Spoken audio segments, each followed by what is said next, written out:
Welcome to Boss Motivation. This is your host, George Dandridge. We're going to talk about some things today that might make you a little bit uncomfortable, but kind of touched on them before. But it's time for us to kind of go in and really dig deep on this thing. So if it's you, you can identify yourself. We're going to pay some bills and we'll be back right after this. Your bags are packed and you're ready to enjoy a much needed vacation. You arrive at the airport and you're delayed because you were unaware of new protocols. When you land, you're not sure who to use for reliable ground transportation. You arrive at your resort to find it doesn't look like the brochures and your accommodations aren't ready. You've just lost an entire day trying to get settled and you still have to find things to do while on vacation.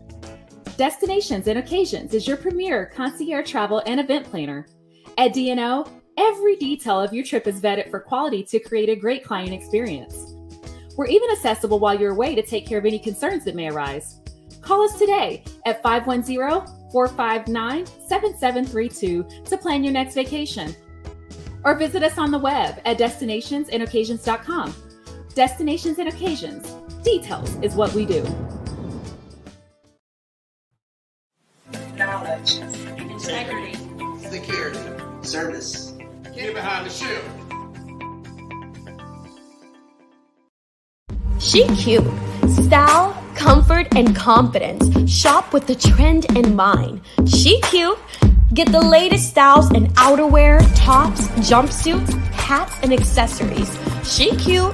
Shop from the comfort of your own home with confidence and quality products, hassle-free exchange, and free shipping over $65. She cute. Visit us online at SheCuteBoutique.com to shop our new fall collection.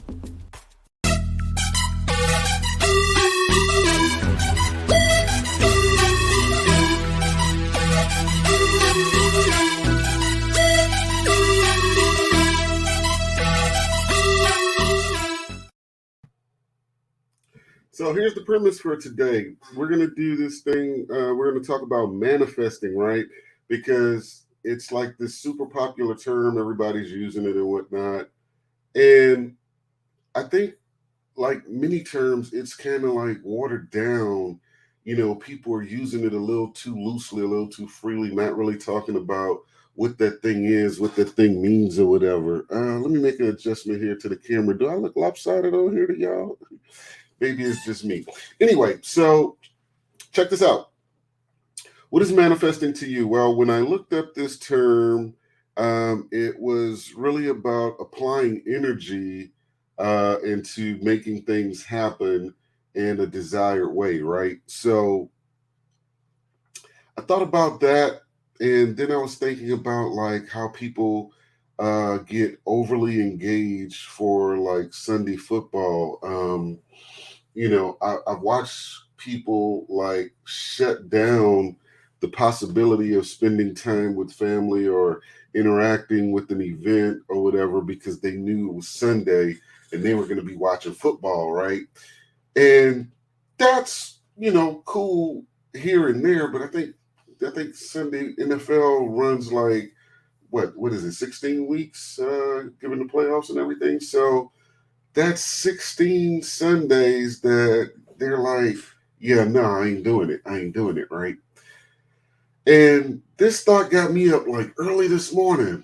I was laying there and I was like, hey, this thought's on my head. I gotta go drop this one, right? So here's what it is.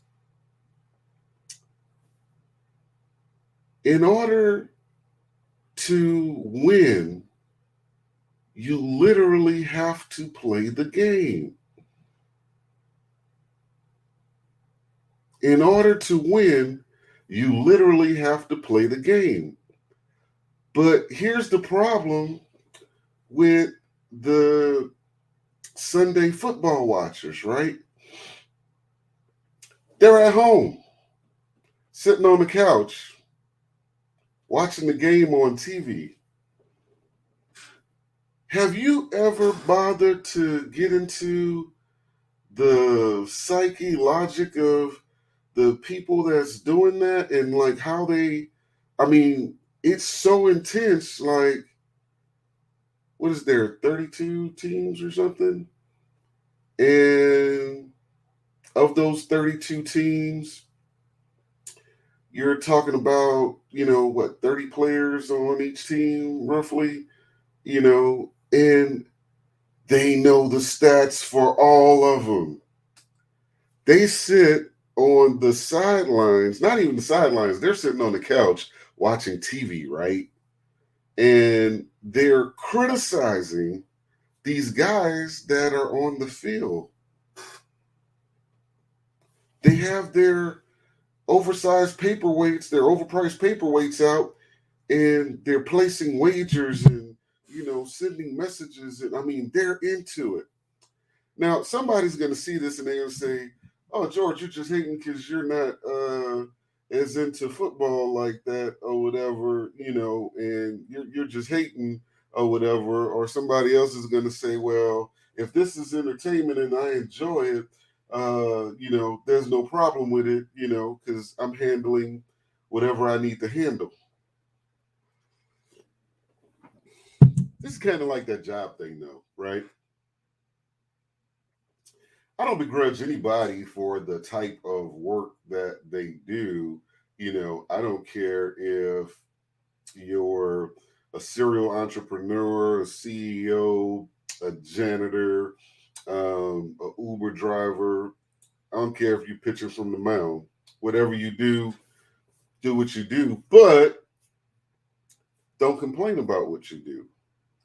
The moment you complain, there's a problem. And if that the thing is with that is when you're doing that complaint, you have to realize this. Y'all ready for it?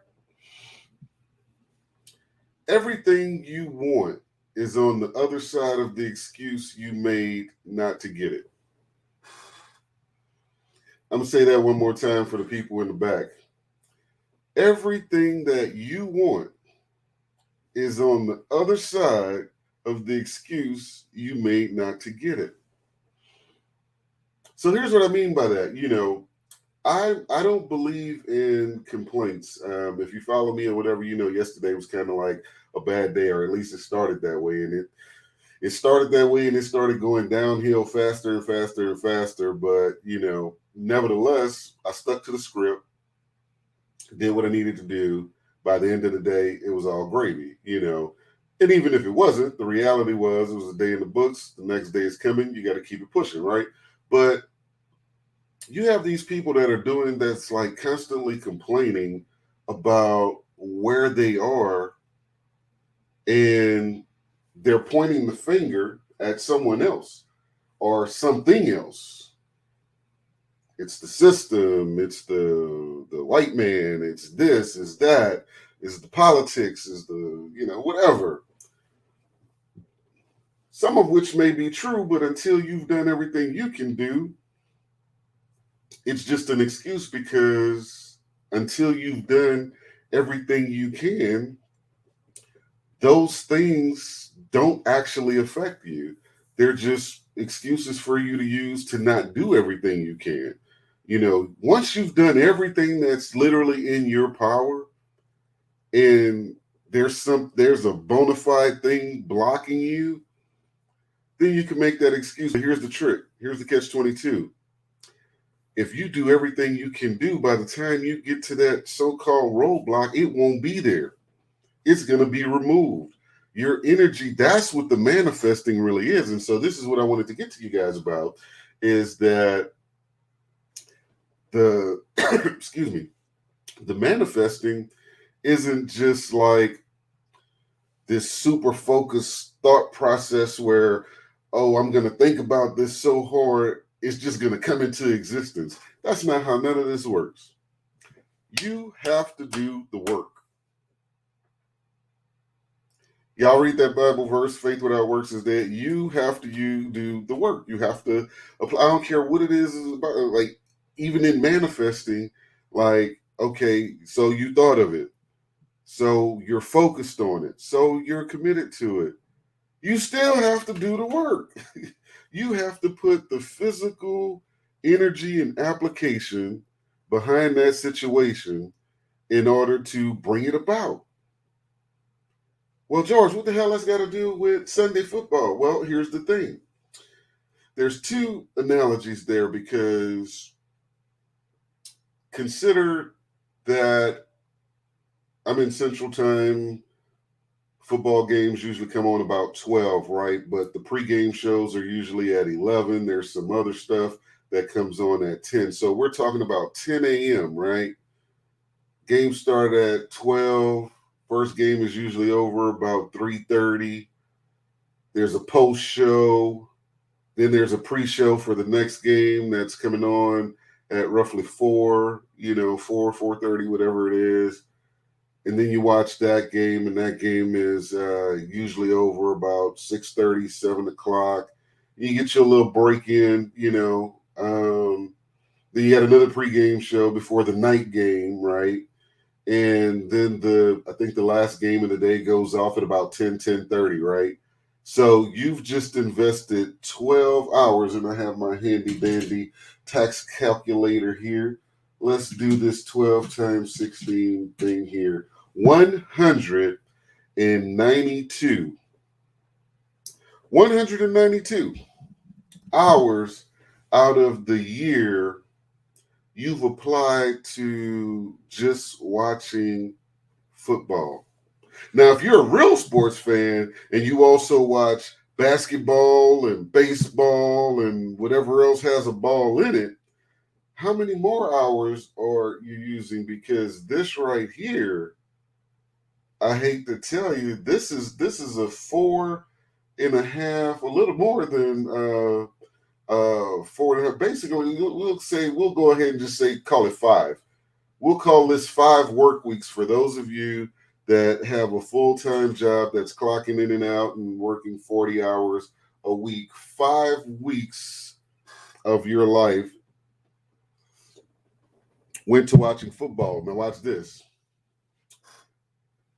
A lot of college courses, they have these courses now, and I'm not going to go out of my element and talk about what they're called or whatever. I don't know if they're mini masters or accelerated programs or whatever they're called. At the end of the day, they're these like super fast programs, and they're like 6 weeks long, right?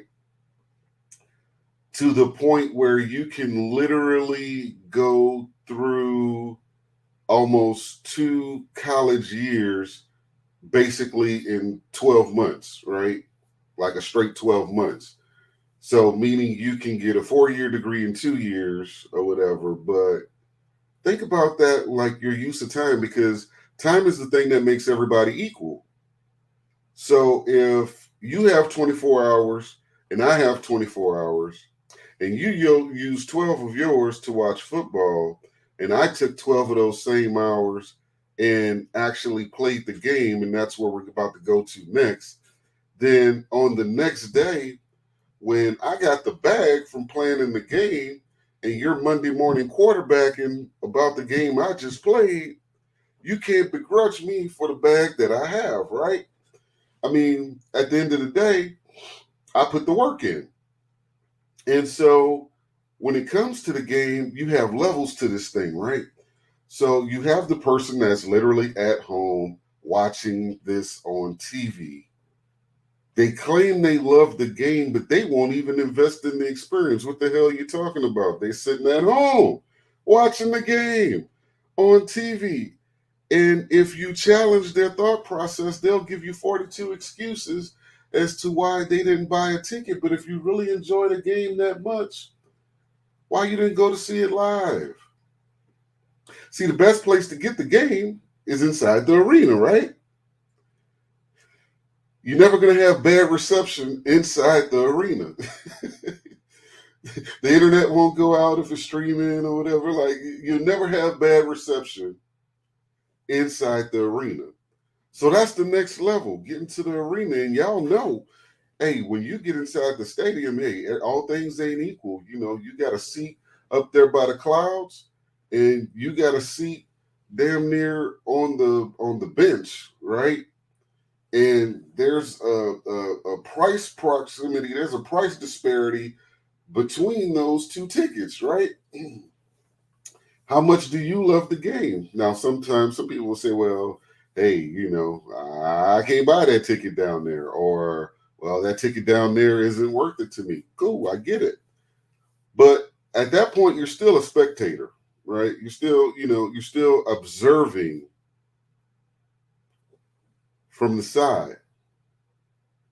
Now, the ultimate level, you got y'all ever paid attention to this? Y'all ever noticed that the referees wear the stripes and they kind of look like prison bars? And they're calling the shots, like they're enforcing the rules. So they're like kind of like the government of the law, the body of authority, right?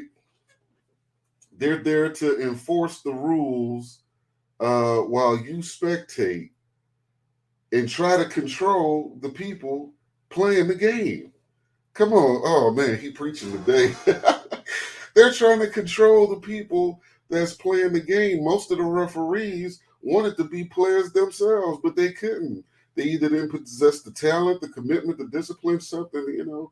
Some people say, no, some people really just want to be a referee. Go into a third grade classroom anywhere in the United States and do a poll in the class and ask the question, how many of y'all want to be a referee when you grow up? I promise you, nobody in there is going to say yes. So you have the coach, right? And the coach is one of several people on the sideline. Let's talk about the sideline for a minute because, yes, this applies to your business. For those of you, y'all like, well, I thought Boss Talk was about business operations. Okay, let's get it. So let's talk about your sideline. On your sideline, you have a really, really deep supporting staff because you can't execute on the field without some support, right? That's assuming you want to execute on the field. So on the sidelines, you got everybody from the water boys to the trainers to the coordinators. I mean, y'all stacked. It's levels. Like everybody's there to support you executing the play on the field, right? But you as a business owner, you don't want to staff the sideline. You think you're just about to put on the equipment, run on the field, and execute the play and win on every down. That's not how none of this works. Get you a supporting team.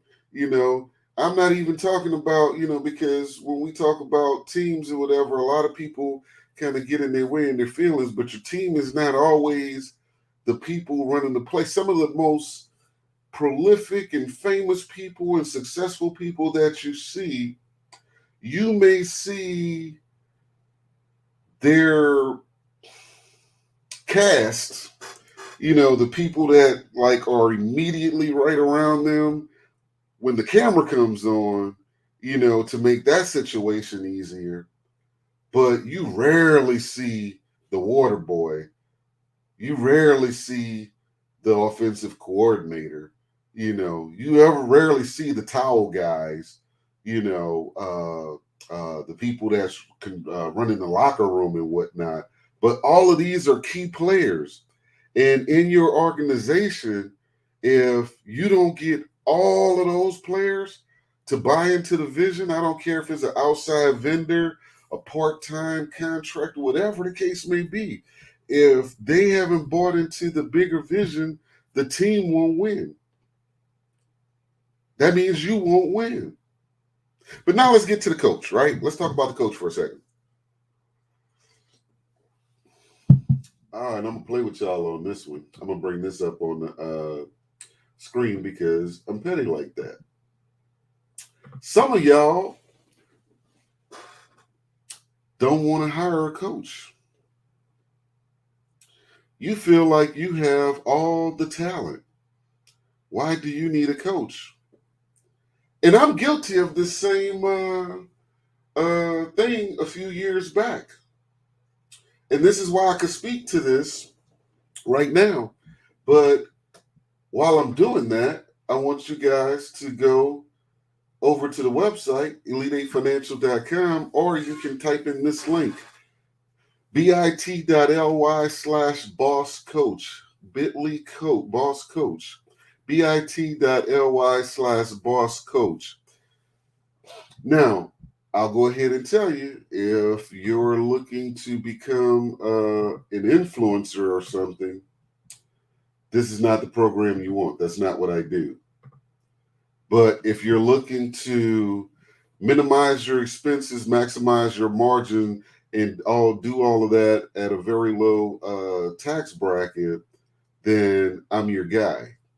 If you're ready to improve your operations, I'm your guy. But I used to have this mindset of, well, hey, you know, I don't need a coach. I need a star player because I'm not trying to be on the field. I'm trying to own the team. Sounds good, right? Sounds like a great mindset, right? Until one day, I realized that I'd be hard pressed to find a quality player that's more a superstar than myself. What that have to do with coaching, George? Well, here's the thing. No matter how talented you are, you can't see the entire field on the field. This is why the spectator at the top of the stands or the person watching from the house is so critical and able to criticize you, because they can see stuff that you can't see, which doesn't matter because they can't do what you do, or they'd probably be doing it, But here's the thing. The coach not only can see what you can't see, he or she understands the game.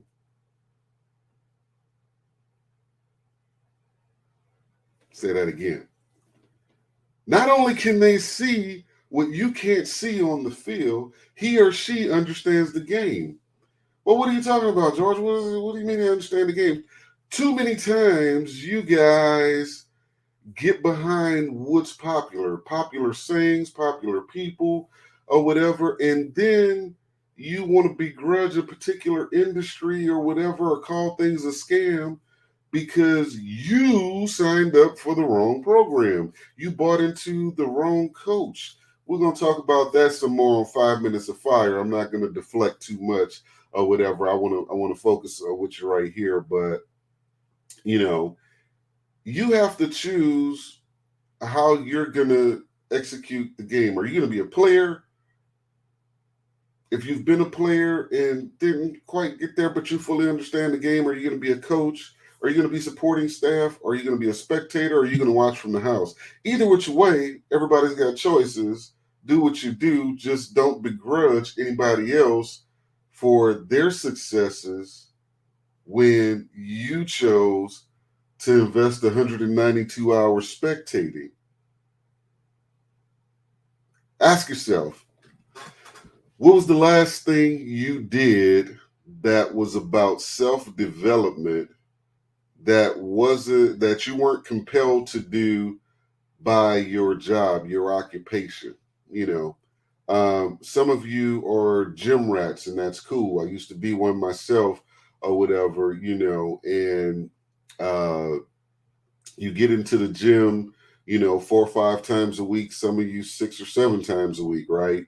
And you're vested into your physical well-being, both aesthetically and from a standpoint of conditioning, right? And kudos, you're putting in some work to yourself, but how is that developing you beyond the physical?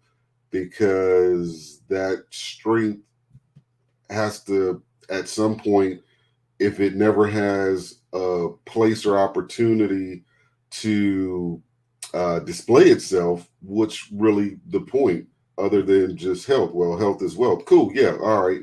But how many of y'all went to the bank and cashed health? How many of y'all paid a bill with health? Now, granted, it saves you a lot of money on going to the doctor or whatever, but I mean, really, let's stop with the bull. You know what I mean? Let's be honest about this thing. So, when was the last time you did something that was about personal development that you weren't compelled to do by an employer or a spouse or some external force that caused you to have to do it.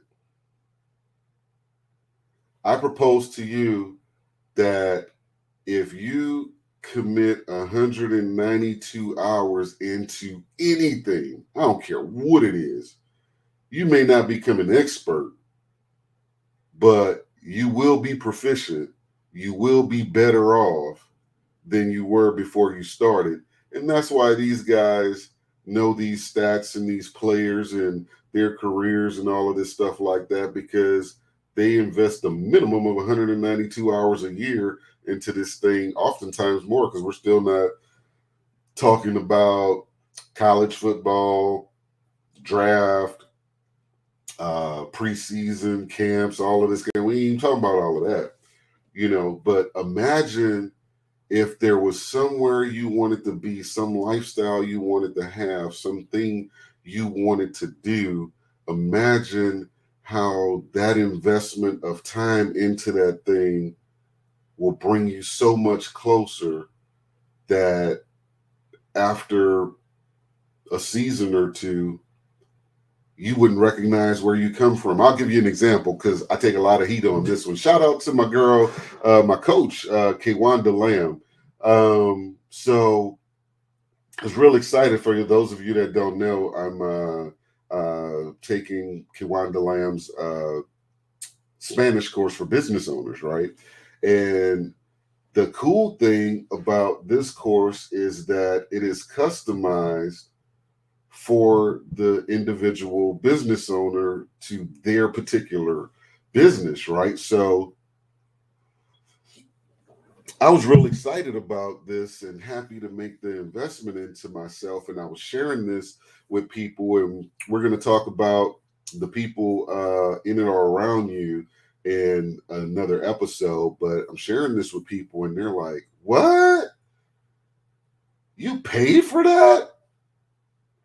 And like, dude, you could have used like Google Translate, or you could have used this app or that app, and blah, blah, blah. And I'm like, you just don't get it.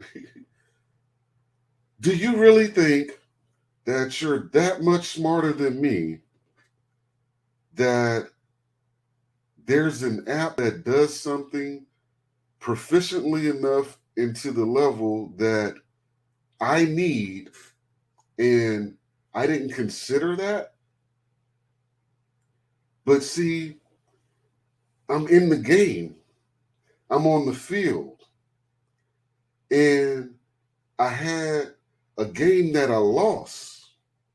And when I went back to watch the tape, I realized the reason that I lost was because I didn't have this edge over here. And Google Translate and all of these other different, things were not going to give me the edge that I needed.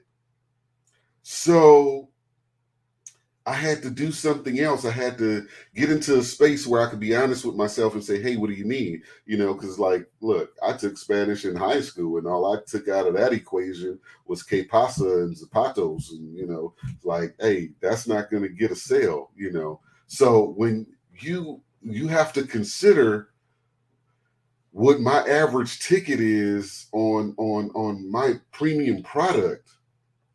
And so if a person calls me and they only speak Spanish, and I'm not able to meet them at their need, they can find somebody else. But look how much money I just missed out on, right?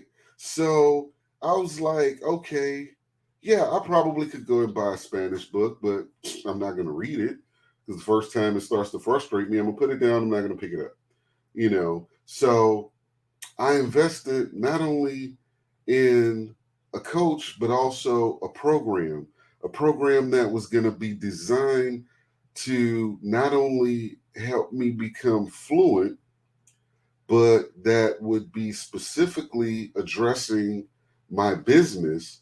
And the coaching part to it was to hold me accountable for the commitment I made. Because let me tell you, I jumped into this thing like, okay, we have an hour session a week, and right before she even starts, she's like, yeah, we have an hour session a week, but you're gonna have to invest a minimum of an hour a week outside of that, And I'm like, all right, cool, 2 hours a week. Man, look here. Week one, had an hour session.